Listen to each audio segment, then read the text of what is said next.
Hello ভাই বেরাদার, কী অবস্থা সবার? কেমন আছেন?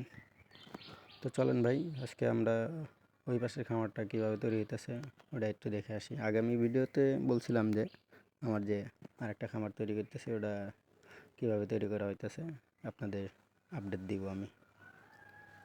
তো আসলে মিস্ত্রি পাই নাই ভাই, মিস্ত্রিদের ডাকতে ডাকতে মিস্ত্রি এদিক ওদিক ঠিক মতো পাওয়া যায় না।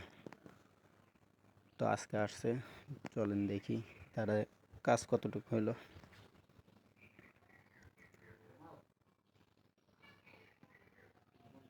এটা হচ্ছে ভাই আমার গরুর খামার।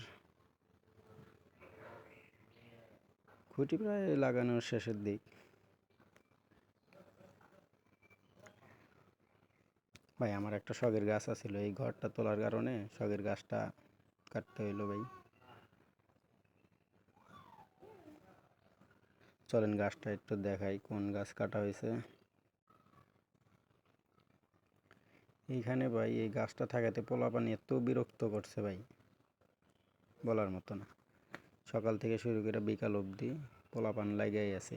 এই ফলটার নাম হচ্ছে পানি ফল গাছ। এই যে পোলাপান আছে অনবরত, এগুলো কিন্তু ডাল কিন্তু কাটা হয়েছে ভাই।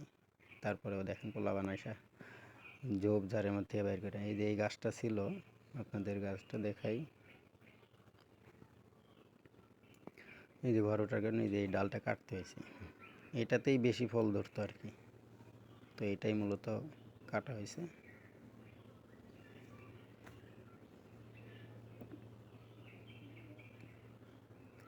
তো এই হলো খামার তৈরি হইতেছে। কয়দিনে শেষ করবে ভাই তাও জানি না। এদের তো আসার কোনো ঠিক ঠিকানা নেই, আজ আসে কাল আসে না, কাল আসে পরশু আসে না। এতদিনে খামার হয়ে যেত আমার, এই মিস্ত্রি ঠিক মতো আসা না আসার কারণে ভাই এতক্ষণও হয় না। তো ঠিক আছে ভাই, আজকের ভিডিও এই পর্যন্তই। নেক্সট ভিডিওতে আবার কথা হবে। খোদা হাফেজ।